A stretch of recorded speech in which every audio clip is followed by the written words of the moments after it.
Salam alaikum wa rahmatullah. Je voudrais saluer tous les frères et sœurs qui sont ici aujourd'hui. Je voudrais parler de l'épreuve, ce qu'on appelle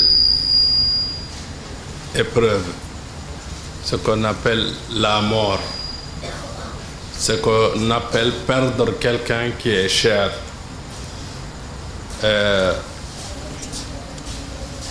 Perdre quelqu'un qui est cher, c'est quelque chose qui va toujours avec la vie.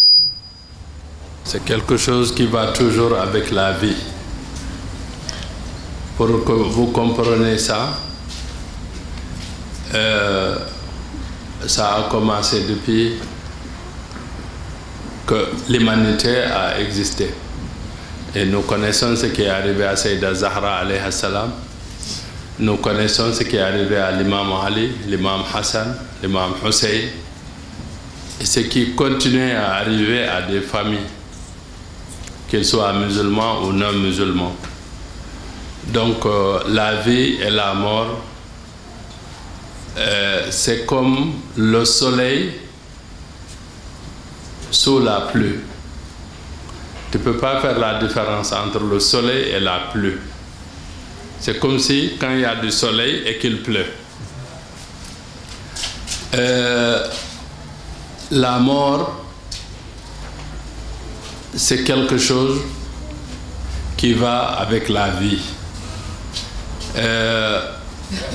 L'être humain, chaque être humain, avant même qu'il ne vienne dans ce monde, dans le monde intermédiaire, dans le monde del barzakh, dans le monde des esprits, ce qu'on appelle al-alam al-arwah, avant même qu'il ne quitte l'alam al-arwah, sa destinée est écrite dans ce qu'on appelle le lawhul mahfoud, la table gardée. C'est très important de savoir qu'à partir du moment où il y a la table gardée, le lawhul mahfoud, le destin de chacun est écrit. Et tout le monde doit comprendre que le jour de la mort, il n'y a pas de vie. Ce n'est pas possible. Le jour de la mort, il n'y a pas de vie. Mais le jour de la vie aussi, il n'y a pas de mort. La preuve, vous voyez 1000, 2000 personnes qui vont aller en guerre. Il y en a qui meurent, il y en a qui reviennent. Pourquoi ceux qui reviennent ne sont pas morts? Parce que ce n'était pas leur jour. Vous voyez une voiture qui fait un accident ou un bateau qui se noie, il y a des gens qui meurent, il y en a qui sortent. Pourquoi certains sortent et d'autres meurent? Parce que tout simplement, chacun, le moment de sa mort, quand ça arrive, ça ne retarde pas une seule seconde. Dieu a dit « Lan yu'akhkhira Allahu nafsan idha sha'a ajaluha ». Donc, c'est très important de savoir que la mort, c'est une épreuve. Mais en réalité, la mort aussi, ce n'est pas ce que nous, on pense. Ce n'est pas la fin de la vie. Non.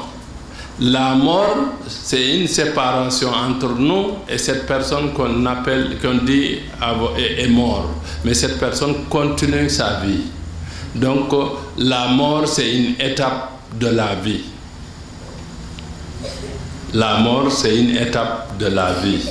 Nous sommes aujourd'hui dans une pièce qui est ce monde-là. On était dans une pièce qui s'appelait le monde des esprits. On a quitté cette pièce-là, on est dans une pièce qui s'appelle Al-Alamul Ajsad, le monde physique. Et quand nous tous, on va mourir. Donc, le mort, qu'est-ce qu'il veut de nous? Qu'est-ce qu'il attend de nous? Je parle de la personne qu'on perd et que nous aimons. Je ne parle pas de la personne que nous perdons et que nous n'aimons pas. Ça, c'est autre chose. Mais quand on perd une personne et qu'on l'aime, cette personne, elle attend de nous un certain nombre de choses. Parmi ces choses-là, il attend de nous qu'on prie pour lui. Comment on prie pour lui?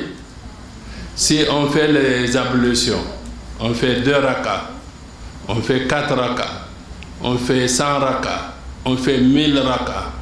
Chaque seconde, chaque raka qu'on a fait, les rétributions vont être envoyées à cette personne qui est morte.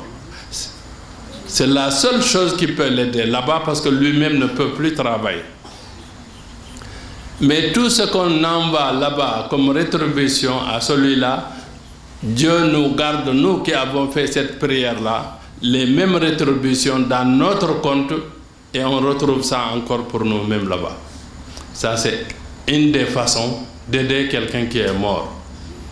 La deuxième façon, c'est quoi? Ce n'est pas de faire des rakas, mais c'est de s'asseoir, se rappeler de cette personne qui est morte, penser à lui, réciter Qul Huwallahu Ahad, réciter Yasin, réciter le Coran en entier et lui envoyer les rétributions. Ça aussi, il va le recevoir et Dieu va nous garder encore l'équivalent. Après notre mort, ça c'est des épargnes qu'on a mis pour nous. Ça c'est très important. La troisième façon de faire quelque chose pour cette personne qui est morte, c'est de prendre 100 francs, 1000 francs, 10 000 francs, 100 000 francs, 1 million, 100 millions, faire le sadaqa pour ce mort-là. Soit en donnant à des pauvres, à des miskins, soit en faisant un forage, soit en faisant une école, soit en faisant une mosquée ou une œuvre de bienfaisance pour cette personne qui est partie. Donc les thawab, c'est-à-dire les rétributions encore, vont arriver à cette personne et la même chose sera gardée pour nous. Voilà ce que le mort attend chez nous.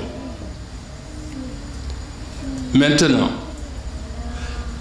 il y a des hadiths, mais aussi il y a la sagesse dans tous les livres qui dit que quand quelqu'un, ton parent, ton frère, ton père, ton voisin perd quelqu'un, au lieu d'aller dans la maison pleurer avec lui, commence par l'assister. Si le voisin perd quelqu'un, prépare beaucoup à manger, tu amènes là-bas, parce qu'eux, ils ne pensent même pas à préparer. Achète à boire, tu amènes là-bas, essaie de les consoler. C'est ça qu'on te demande, toi, en tant que musulman, croyant et être humain. Autre chose, on dit, Man azza ba'da thalathin faqad jaddada al-huzna. Celui qui présente des condoléances après 3 jours de la mort de quelqu'un, il renouvelle la tristesse et le mal. L'être humain, Dieu a fait de lui qu'il doit apprendre et accepter et surtout faire ce qu'on appelle le deuil. Le deuil ne veut pas dire oublier. Le deuil ne veut pas dire oublier. Non, non, on n'oublie pas nos morts. On prie pour eux, mais on comprend qu'ils sont partis, qu'ils nous ont devancés et qu'on va les retrouver. Et que maintenant, si on veut les aider, leur faire plaisir, je viens de vous dire ce qu'il faut faire pour eux. Pourquoi je parle? Il y a 1 an et quelques, j'ai perdu mes neveux. J'ai perdu le fils de ma soeur. J'ai perdu le fils de mon frère, mon cousin. C'est des enfants, c'est vrai. C'est des enfants de ma soeur et de mon frère, mais en réalité, c'était mes enfants. Parce que ces enfants-là étaient plus avec moi qu'avec leur père et leur mère. Mais je voudrais demander à tous les gens de ma famille, la famille de Mousdahir, je voudrais qu'on ne prend pas le bâton, tous les jours on le met dans la plaie. Les gens, à chaque fois qu'on est en train de faire le deuil de ces deux enfants-là, on poste leurs photos dans Facebook, on met dans les profils, on nous envoie des... C'est-à-dire que moi, les gens qui me font ça, je dis, ils me font du mal et ils me font souffrir. Et je voudrais qu'on laisse ceux qui sont partis se reposer, ceux qui sont blessés et qu'on est en train d'aider à se retrouver, qu'on leur permet d'arriver à faire leur deuil et à se reconstruire. Mais on refuse de le faire. J'ai regardé, j'observais, 1 mois, je dis je patiente, ça va passer. 2 mois, je patiente. J'ai 1 an, j'ai vu que les gens continuent à le faire. Mais si vous les aimez, si vous nous aimez, ceux qui m'aiment, ne me faites pas ça et ne faites pas ça à ma famille. Parce que en réalité, c'est une vraie souffrance pour moi. Parce que ces 2 enfants-là, moi, je les ai élevés. Et à chaque fois que je vois ce qu'on fait sur Facebook, sur les profils, sur des choses sur eux, peut-être les gens, ils le font avec un cœur sincère. Mais ils ne savent pas qu'ils nous font du mal, qu'ils font souffrir les familles. Je voudrais demander, en tout cas à ma famille, et quand je parle de ma famille, je parle de la communauté de Mousdahir, prions pour nos morts et arrêtons maintenant, ça suffit de réveiller et de remouiller toujours les plaies. Aujourd'hui, ces enfants-là, ils ont des parents qui ne dorment pas. Donc à chaque fois que cette personne commence à se refaire, on lui envoie une photo, un truc Facebook, un profil de ces enfants-là qui sont partis. On ne peut pas les ramener.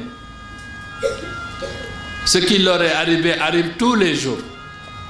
Tous les jours, dans les routes, il y a des accidents et il y a des gens qui meurent.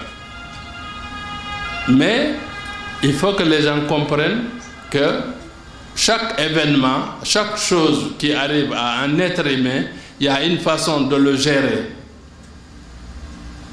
Et nous, on dit que nous sommes des partisans de Ahlul Bayt. Nous devons comprendre que les Ahlul Bayt, ils ont enseigné les akhlaq, les bonnes manières. Les bonnes manières, ça fait partie des enseignements de Ahlul Bayt. Donc je voudrais vraiment demander aux jeunes et à tous ceux qui font ça de l'arrêter. Parce que ça fait souffrir les familles.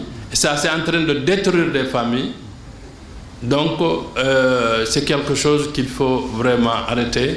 Et, Inch'Allah, j'espère que tout le monde va comprendre. Je ne l'ai pas dit. Et je le dis avec amour. Je le dis aussi avec sentiment. Mais je le dis aussi pour dire que demain encore, on ne le souhaite pas que Dieu nous en garde. Mais ça peut arriver à quelqu'un d'autre. Je ne veux pas que ça arrive encore à d'autres. Ce qui est en train de nous arriver là, je veux que demain, on ne souhaite pas. Mais si quelqu'un, Dieu lui donne une épreuve comme ça, qu'on ne lui fasse pas souffrir encore comme nous, on souffre depuis 1 an et demi. C'est pour cette raison que je parle.